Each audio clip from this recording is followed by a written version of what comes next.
Que bom ter você aqui conosco. Nós estamos começando uma série de devocionais para contemplarmos juntos a beleza de Jesus nas Escrituras. Porque existe um versículo que diz que quando contemplamos a glória do Senhor, nós somos transformados. É isso que Paulo diz lá em 2 Coríntios, capítulo 3. E eu quero convidar você para nessa jornada junto com a gente, toda semana, acompanhar nossos vídeos e nossos devocionais para juntos contemplarmos ao Senhor. Eu escolhi um livro da Bíblia, o Evangelho segundo Marcos, para a gente pensar os milagres de Jesus, como Jesus aparece, quão lindo ele é, as atitudes dele. Então eu quero ler com você Marcos capítulo 1, versículo 21 até o versículo 28. Bora lá. Diz assim, ó: Dirigiram-se para Cafarnaum, e assim que chegou sábado, tendo entrado na sinagoga, Jesus passou a ensinar. E todos ficaram maravilhados com o seu ensino, pois lhes ministrava como alguém que possui autoridade e não como os mestres da lei. Versículo 23. Mas, naquele exato momento, levantou-se na sinagoga um homem possuído de um espírito imundo, que gritou: O que queres de nós, Jesus Nazareno? Vieste para nossa destruição? Conheço a ti e sei quem tu és, o Santo de Deus. Mas Jesus o repreendeu severamente, dizendo: Fica quieto e sai dele, todos. Então o espírito imundo, sacudindo aquele homem violentamente, gritando com a poderosa voz, saiu dele.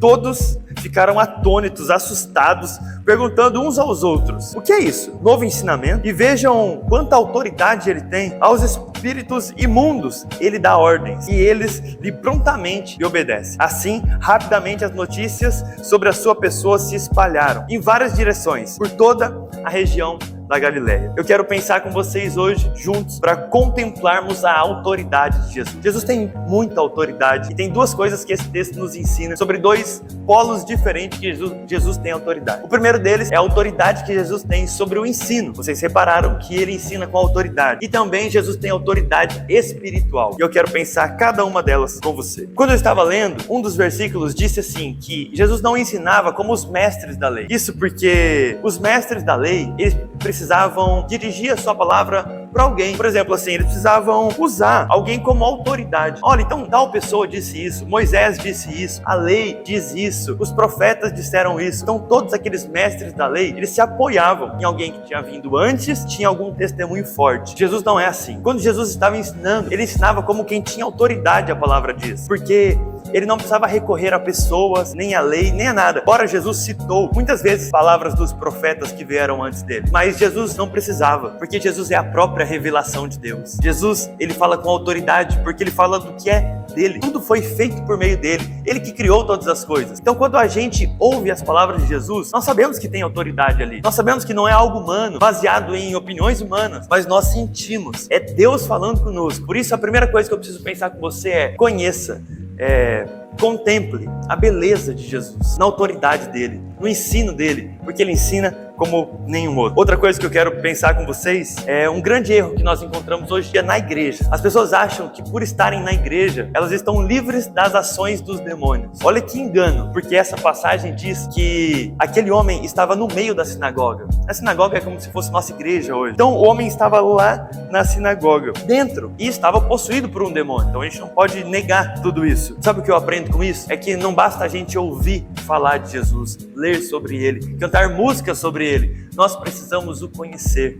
Nós precisamos, de fato, ter um encontro com Cristo. E para encerrar, pegando o gancho disso, eu quero que vocês pensem um pouquinho. Nessa passagem, os mestres da lei sabiam muito sobre a lei, sobre a Bíblia, por exemplo. O demônio que estava naquele homem conhecia muito a Jesus. Inclusive, ele disse para Jesus: Olha, eu te conheço, eu sei quem você é. Eu conheço quem é você. O que você veio fazer aqui? Os mestres conheciam da lei. O demônio conhecia Jesus Cristo, mas nenhum deles estava vivendo de acordo com aquilo que Deus pediu para eles. Então, essa série, para você contemplar a Jesus, é para que você saia dessa posição de ouvir falar sobre ele, de ler sobre ele, para te caminhar a um encontro com ele. Eu quero que você contemple a beleza de Jesus. E parte disso está na palavra de Deus. Não adianta a gente conhecer e saber sobre ele se a gente não o conhece. Eu desejo uma geração, e tenho esperança, uma geração apaixonada por ele. Apaixonada por ele, não pelas coisas dele, nem pelo que ele pode fazer, mas pela pessoa de Jesus. Eu oro hoje para que você tenha um encontro com esse Jesus, e que você, ao encontrar-se com ele, você contemple ele e nada mais te importa, apenas a presença dele. Eu espero vocês toda semana nos nossos vídeos aqui no canal do YouTube. Deus te abençoe.